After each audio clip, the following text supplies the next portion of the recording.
Japan ఎంతో సాంప్రదాయమైన ప్రశాంతమైన దేశం. కానీ ఆ దేశపు చీకటి దారుల్లో ఎన్నో భయంకరమైన ఆత్మలు, చీకటి శక్తులు ఉన్నాయని కథల కథలుగా మనం వింటూనే ఉంటాం. వాటిల్లో ఒకటే కుచ్చి సాకే హోనా. బట్ ఈరోజు మన వీడియోలో మనం చెప్పుకోబోతుంది ఆ దయ్యం గురించి కాదు, దానికంటే 100 రెట్లు భయంకరమైన ప్రమాదకరమైన ఆత్మ గురించి. దాని పేరే హచ్చిసాకు సామా. ఈ హచ్చిసాకు సామా అనే ఆత్మ ఏదైతే ఉందో ఇది సుమారు 8 అడుగులు ఎత్తుంటుందని, తెల్లటి గౌను, తలపైన ఓ వింతైన టోపీ ధరించి పిల్లలని, ముఖ్యంగా యుక్త వయసులో ఉన్న పిల్లలని వెంటాడుతుందని ఎన్నో కథలున్నాయి. నేను ఈ అర్బన్ లెజెండ్ అయిన హచ్చిసాకు సామా గురించి రీసెర్చ్ చేసిన సమయంలోనే యూట్యూబ్లో వేరెవరైనా క్రియేటర్స్ దీని గురించి వీడియోస్ చేశారేమో అని వెతికాను. బట్ ఎవరూ చేయలేదు. మనమే ఫస్ట్ దీని గురించి తెలుగులో మాట్లాడబోతున్నాం. ఎప్పుడు వీడియో ఎండింగ్లో ఇలాంటివి అడిగేవాడిని, బట్ ఈ వీడియో కోసం చాలా ఎక్కువ రీసెర్చ్ చేశాను. సో వీడియోని లైక్ చేసి చూడడం స్టార్ట్ చేయండి. అలాగే కొత్త వాళ్ళు ఎవరైనా ఈ వీడియోని చూస్తుంటే స్టోరీ అంతా చూసి మీకు నచ్చితే ఈ ఛానల్ని సబ్స్క్రైబ్ చేసుకోండి. 1982 జపాన్లోని ఓ మారుమూల పల్లెటూరు, దాని పేరు ఇనునాకి. ఆ గ్రామంలో నివసించే ఓ వృద్ధ జంట, భర్త పేరు కెంజి, భార్య పేరు హరుమి. అది వేసవి కాలం. ఇనునాకికి 5 కిలోమీటర్ల దూరంలో ఉండే ఒక ఊరిలో ప్రతి వేసవి కాలంలో ఓ జాతర చేస్తారు. ఆ జాతర పేరు మత్సూరి. ఆ జాతరని చూడడానికి కెంజి వాళ్ళ మనవడైన ఐకాయ్ వాళ్ళ ఇంటికి వస్తాడు. ఆకాయ్ వాళ్ళ తాతయ్యన కెంజితో మాట్లాడుతూ ఉంటాడు. అప్పుడే హరుమి ఆకాయ్ దగ్గరికి వస్తుంది. హరుమిని చూసిన ఆకాయ్ తల తిప్పేశాడు. తన ఫేస్లో ఉన్న ఎక్స్ప్రెషన్స్ మొత్తం మారిపోయాయి. ఆకాయ్ వెంటనే అక్కడి నుంచి ఇంట్లోకి నడుచుకుంటూ వెళ్ళిపోయాడు. కెంజి హరుమితో, ఇంకా నీ మీద వాడి కోపం తగ్గినట్లేదు, నువ్వు ఎంత పట్టించుకోకు, వాడు ఇంకా చిన్నపిల్లోడెళ్ళే అని సర్ది చెప్తున్నాడు. మీకు ఇక్కడ ఒక డౌట్ రావచ్చు, ఆకాయ్కి వాళ్ళ అమ్మమ్మైన హరుమి మీద ఎందుకు అంత కోపం అని. ఆకాయ్ అమ్మమ్మైన హరుమి జనాలకి మీకు దయ్యం పట్టిందని, మిమ్మల్ని దయ్యం వెంటాడుతుందని మాటలు చెప్పి వాళ్ళ దగ్గర నుంచి అక్రమంగా డబ్బులు రాజేస్తూ ఉంటుందని ఆకాయ్కి తెలిసి అప్పటి నుంచి ఇప్పటి వరకు ఆమెని ఎంతో అసహించుకుంటున్నాడు. అదే రోజు రాత్రి కెంజి తన భార్య అయిన హరుమి వాళ్ళ ఊరి పక్కనున్న ఊరిలో జరుగుతున్న మత్సూరి ఫెస్టివల్ కి వెళ్ళడానికి రెడీ అవుతూ ఉన్నారు. కెంజి తన మనవడైన ఆకాయ్తో, ఇంకా నువ్వు రెడీ అవ్వలేదా, బండి స్టార్ట్ అవబోతుంది, త్వరగా వెళ్ళాలి కానీ అని అంటూ ఉన్నాడు. ఆకాయ్ వాళ్ళ తాతయ్యతో, మీరు ఆ బండిలో వెళ్ళిపోండి, నేను మీ పాత సైకిల్ ఉంది కదా దాన్ని వేసుకొని వచ్చేస్తాను అని చెప్తాడు. కెంజి హరుమి జనాలందరూ ఉన్న ఆ బండి ఎక్కి ఆ మత్సూరి ఫెస్టివల్ కి వెళ్ళిపోయారు. వాళ్ళ వెనకే ఆకాయ్ కూడా వాళ్ళ తాతయ్య గారి పాత సైకిల్లో ఆ ఫెస్టివల్ కి వెళ్ళాడు.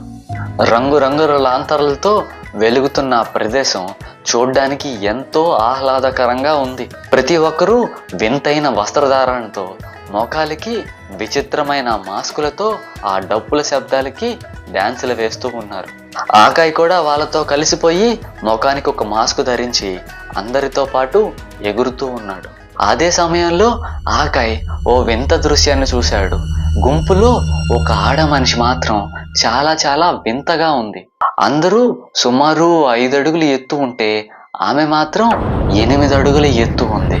ఆమె ముఖానికి మాస్క్ కూడా చాలా భయంకరంగా ఉంది. తలపైన ఓ పెద్ద టోపీ ధరించి ఉంది. ఆమెను చూసిన ఆకాయ్ మొదట చాలా కంగారు పడ్డాడు. తర్వాత ఇది కూడా ఒక కాస్ట్యూమ్ ఏమో, వింతగా ఉంది కదా అనుకుంటూ నవ్వుకొని వదిలేశాడు. సమయం గడిచింది, సెలబ్రేషన్స్ అయిపోయాయి. అందరూ వచ్చిన బండ్లలోనే ఎక్కి ఇంటికి వెళ్తూ ఉన్నారు. ఆకాయ్ కూడా తన సైకిల్ దగ్గరికి వెళ్ళి దాన్ని వెనక్కి తీస్తున్న సమయంలో తన కుడి పక్కన ఓ అమ్మాయి తెల్లటి గౌను వేసుకొని తల వంచుకొని ఓ దగ్గర నిలబడుకొని ఉంది. ఆకాయ్ ఆమెను చూశాడు. ఆమె చూడ్డానికి ఎంతో అందంగా ఉంది. ఆకాయ్ ఆ సైకిల్ నడిపించుకుంటూనే తన దగ్గరికి వెళ్ళి, జాతర పూర్తయింది, మీరు ఇంటికి వెళ్ళరా అని అడిగాడు. కానీ ఆమె మాత్రం తల వంచుకొనే ఉంది. ఆమె ఏమీ సమాధానం చెప్పకపోయేసరికి ఆకాయికి వింతగా అనిపించింది. సరేలే, మీరు ఎక్కడికి వెళ్ళాలో చెప్తే అక్కడ మిమ్మల్ని వదిలేసి నేను వెళ్తాను అని చెప్తాడు. ఆ అమ్మాయి ఒక్కసారిగా తన తల ఎత్తి నేను మీరు వెళ్ళే దగ్గరికే వెళ్ళాలి అని చెప్తుంది. హో, మీది కూడా ఇనునాకేనా? సరే రండి, నేను అక్కడికే వెళ్తున్నా అని చెప్పి ఇద్దరూ నడుచుకుంటూ వెళ్తూ ఉన్నారు. చీకటి దారి, నిశ్శబ్దమైన వాతావరణం, జనసంచారమే లేని ఓ ప్రదేశంలో వాళ్ళిద్దరూ నడిచి వెళుతూ ఉన్నారు. అలా వాళ్ళు నడుస్తూ వెళ్తున్న సమయంలో ఆకాయ్ ఎన్నోసార్లు ఆ అమ్మాయితో మాట్లాడడానికి ప్రయత్నించాడు. కానీ ఆ అమ్మాయి నోట్లోంచి మాత్రం ఒక్క మాట కూడా రాలేదు. ఆకాయ్ అలా నడుస్తూనే అప్పుడప్పుడు కన్ను ఆమె వైపు వేసి ఈమె ఎంత అందంగా ఉంది, నాతో నడుస్తుంది అని అనుకుంటూ తనలో తను మురిసిపోతున్నాడు.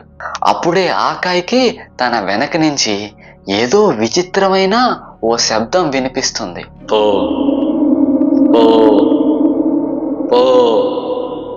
ఆ శబ్దం విని భయపడిన ఆకాయ్ తల పక్కకు తిప్పి ఏంటండి మీకు ఆ శబ్దం వినిపించిందా అని అడిగే లోపే తన పక్కన ఆ అమ్మాయి లేదు. ఆకాయ్ గుండెల్లో భయం పెరిగింది. ఏంటి, ఇప్పటి వరకు తన పక్కనే నడిచిన అమ్మాయి తన పక్కన లేదు అని అటు ఇటు చూస్తున్న సమయంలో వెనక తనకి చాలా దూరంలో ఆ అమ్మాయి నిలబడుకొని ఉండడం చూశాడు. అంతే, ఆకాయ్ గట్టిగా అరిచాడు, ఏంటండి అక్కడ ఆగిపోయారే, రండి అని పిలుస్తూ ఉన్నాడు. ఆ అమ్మాయి మెల్లగా తన తల ఎత్తింది. పో పో పో. ఆకాయ్కి అక్కడ ఏం జరుగుతుందో అసలు అర్థం కావట్లేదు. ఆమె అలానే నిలబడుకొని అదే శబ్దం మళ్ళీ మళ్ళీ చేస్తూ ఉంది. ఆకాయ్ అక్కడే నిలబడిపోయి ఏం అర్థం కాక ఆమెనే అలా చూస్తూ ఉన్నాడు. అదే సమయంలో ఆకాయ్ కళ్ళ ముందు జరిగిన దృశ్యం తనని పిచ్చోడేలా చేసింది. ఆ అమ్మాయి తన కళ్ళ ముందే 5 అడుగుల ఎత్తు నుంచి 8 అడుగుల ఎత్తుకి పెరిగిపోయింది.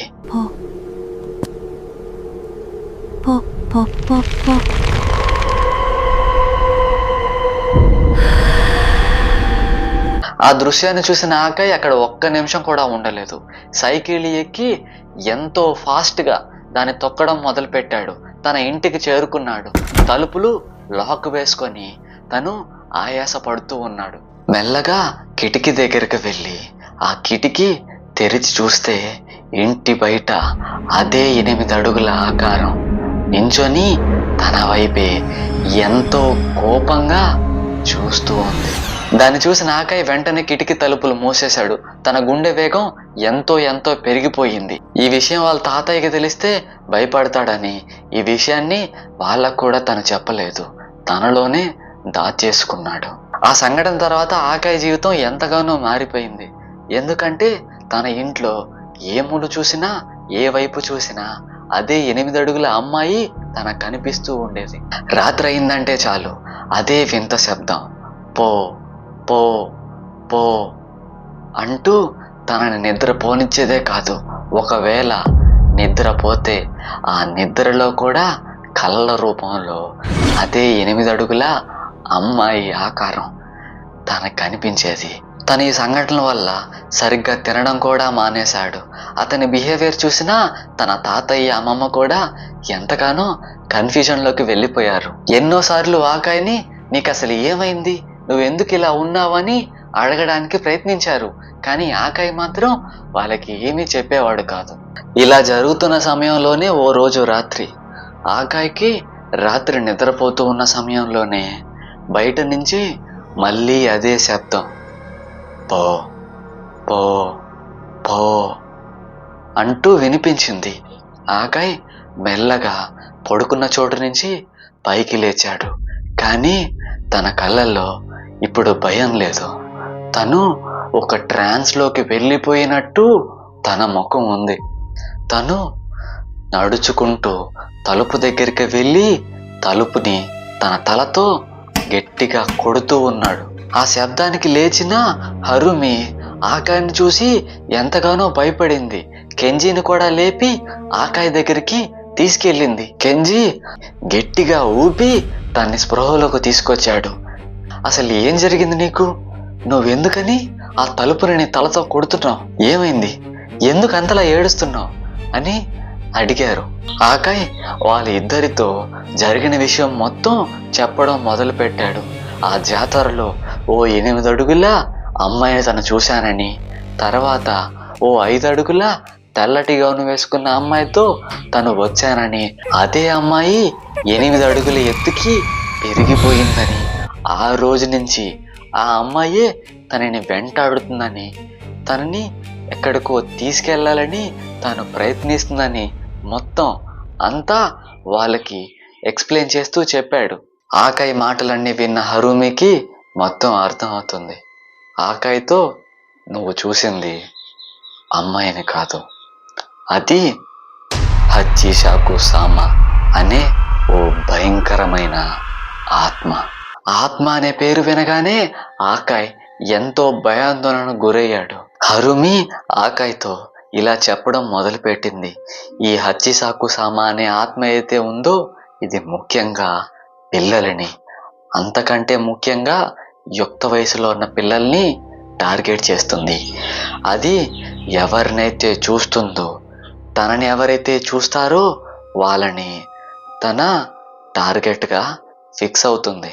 అలా ఫిక్స్ అయిన తర్వాత వచ్చే 7 రోజుల లోపల వాళ్ళని లొంగ తీసుకొని, వాళ్ళని వశపరుచుకొని తను వేరే ప్రపంచంలోకి వాళ్ళ ఆత్మల్ని బదిలీ చేస్తుందని మే చిన్నప్పటి నుంచి విన్న కథల్లో రాసి ఉంది.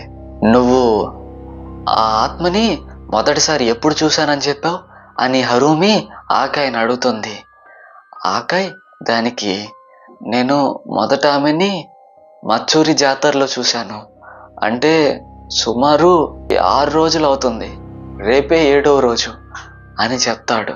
హరుమికి మొత్తం అర్థం అవుతుంది, ఈరోజు 6వ రోజు. ఆమె నిన్ను పూర్తిగా లోపరుచుకోవడానికి ప్రయత్నించింది, అందుకే ఆమె వల్ల నువ్వు ఓ ట్రాన్స్లోకి వెళ్ళిపోయావు. రేపు చాలా ముఖ్యమైన రోజు, రేపు నువ్వు చాలా చాలా జాగ్రత్తగా ఉండాలి, నేనున్నాను, నీకేం భయం లేదు అని ఆకాయ్తో చెప్తుంది హరూమి. అక్కడి నుంచి హరూమి వెళ్ళిపోతుంది. కెంజీ ఆకాయ్ దగ్గర నిలబడుకొని ఉంటాడు. ఆకాయ్ కెంజీతో, తాతయ్య అమ్మమ్మకి ఇవన్నీ ఎలా తెలుసు అని అడుగుతాడు. నువ్వు మీ అమ్మమ్మని ఎంతగానో అపార్థం చేసుకున్నావు ఆకాయ్. మీ అమ్మమ్మ వాళ్ళ నాన్నగారి దగ్గర నుంచి ఎన్నో మంత్ర విద్యలు నేర్చుకుంది. ఆ మంత్ర విద్యల్ని ఈ హచ్చిషాకు సామా బారిన పడిన పిల్లల్ని రక్షించడానికి వాడుతూ ఉండేది. వాటిని నువ్వు చూసి అమాయకమైన ప్రజల్ని డబ్బు కోసం వాడుకుంటుందని అపార్థం చేసుకున్నావు. ఇక్కడ వింతైన విషయం ఏంటంటే, నువ్వు అపార్థం చేసుకున్న ఆ విద్యే ఈరోజు నీ ప్రాణాల్ని కాపాడడానికి ఉపయోగపడుతుంది అని చెప్తాడు. ఆకాయ్ ఆ మాటలు విన్న తర్వాత ఎంతగానో బాధపడ్డాడు. తన అమ్మమ్మని ఇంతలా తను ఎలా అపార్థం చేసుకున్నాడు అని తనలో తను కృంగిపోయాడు.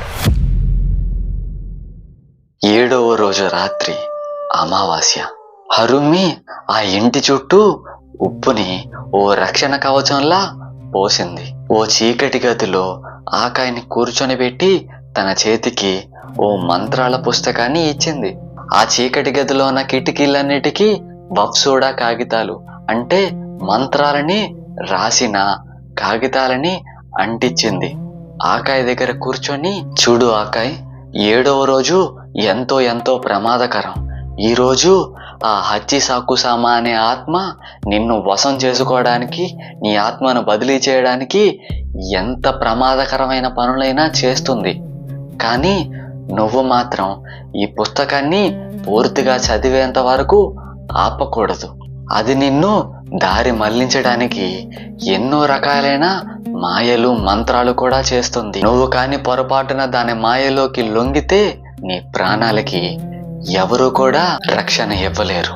నీ ప్రాణం ఇప్పుడు నీ చేతిలోనే ఉంది, జాగ్రత్త అని చెప్పి తనని ఆ గదిలోనే పెట్టేసి హరూమి ఆ ఇంటి నుంచి వెళ్ళిపోతుంది. ఆకాయ్ ఎంతో భయపడుతూ ఉన్నాడు. ఆ పుస్తకాన్ని తెరిచి మంత్రాలు చదవడం మొదలు పెట్టాడు. తను అలా చదువుతూ ఉన్న కొద్దిసేపటికే ఇంటి బయట నుంచి ఓ శబ్దం, పో పో పో.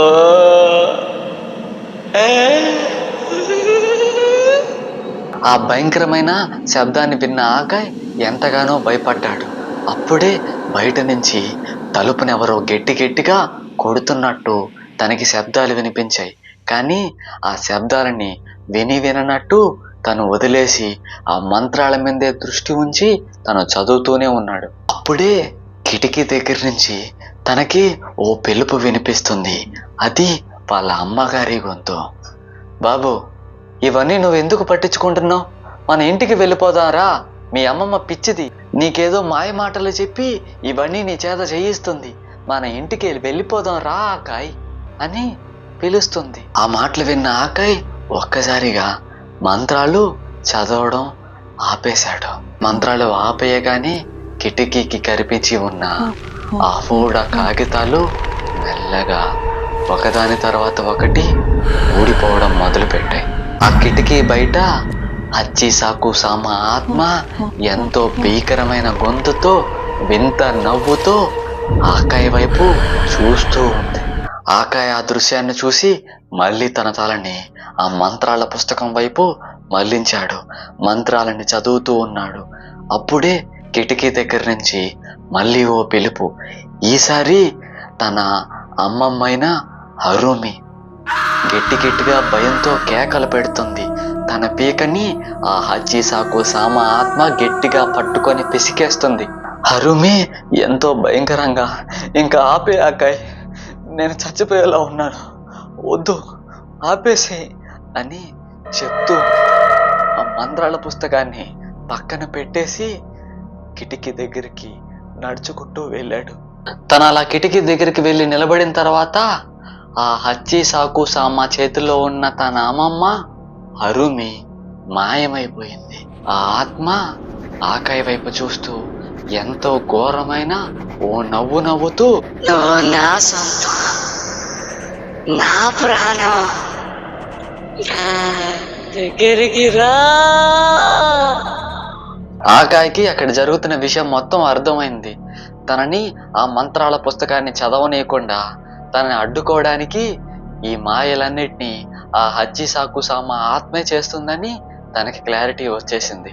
తను మళ్ళీ వెళ్ళి ఆ ముగ్గులో కూర్చున్నాడు. ఆ మంత్రాల పుస్తకాన్ని చేతికి తీసుకున్నాడు. చదవడం మొదలు పెట్టాడు.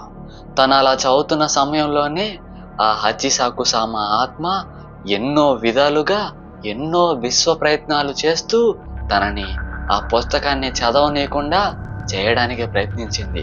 అని ఆకాయ్ మాత్రం పట్టు వదలకుండా ఆ పుస్తకంలోని ప్రతి పేజీని తిప్పుతూ చదువుతూనే ఉన్నాడు. సమయం గడిచింది. ఆకాయ్ ఆ పుస్తకాన్ని మొత్తం చదివేసి స్పృహ కోల్పోయి పడిపోయాడు.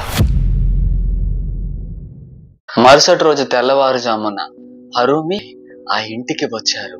వాళ్ళు బయట రాత్రి గీసిన ఆ ఉప్పు రక్షణ రేఖ అలానే తెల్లగా ఉంది. ఒకవేళ అది ఎర్రగా కనుక మారుంటే ఆ ఆత్మ రాత్రి ఇంట్లోకి వచ్చి తీసుకొని వెళ్ళిపోయింది అని అర్థం. అది తెల్లగానే ఉంది అని కొంచెం ఊరడతో తలుపులను తీసుకొని లోపలికి వెళ్ళారు. ఆకాయ్ స్పృహ కోల్పోయి పడిపోయి ఉండడం చూసిన వాళ్ళు తనని లేపి ఆకాయ్తో హరుమి ఇలా అంటుంది, రాత్రి జరిగిన ఆ భీకరమైన పోరులో నువ్వే గెలిచావు. ఇక నుంచి ఆ హచ్చి సాకు సామ ఆత్మ నుంచి నీకు విముక్తి కలిగింది అని చెప్తుంది. ఇక్కడితో ఈ హారర్ స్టోరీ ఎండ్కి వచ్చేసింది. నేను ఈరోజు చెప్పిన ఈ హచ్చి సాకు సామ అనే అర్బన్ లెజెండ్ స్టోరీ మీకు బాగా నచ్చుంటుందని అనుకుంటున్నాను. ఒకవేళ నిజంగా నచ్చుంటే ప్లీజ్ లైక్ చేయండి. ఎలా అనిపించిందో కామెంట్ చేయండి. ఇలాంటి మరిన్ని హారర్ స్టోరీస్ కోసం మన ఛానల్ని సబ్స్క్రైబ్ చేసుకొని ఆ బెల్ ఐకాన్ ఆన్ చేసి పెట్టుకోండి. ఇంకొక విషయం ఏంటంటే, మీరు ప్రతి వీడియోకి చూపిస్తున్న ఈ లవ్ అండ్ సపోర్ట్ నేను ఎప్పటికీ మర్చిపోలేనిది. మీ ప్రేమ ఇలానే ఉండాలి. నేను ఇలాంటి మరిన్ని హారర్ స్టోరీస్ చేస్తూనే ఉండాలి అని ఆశిస్తున్నాను. Thank you so much.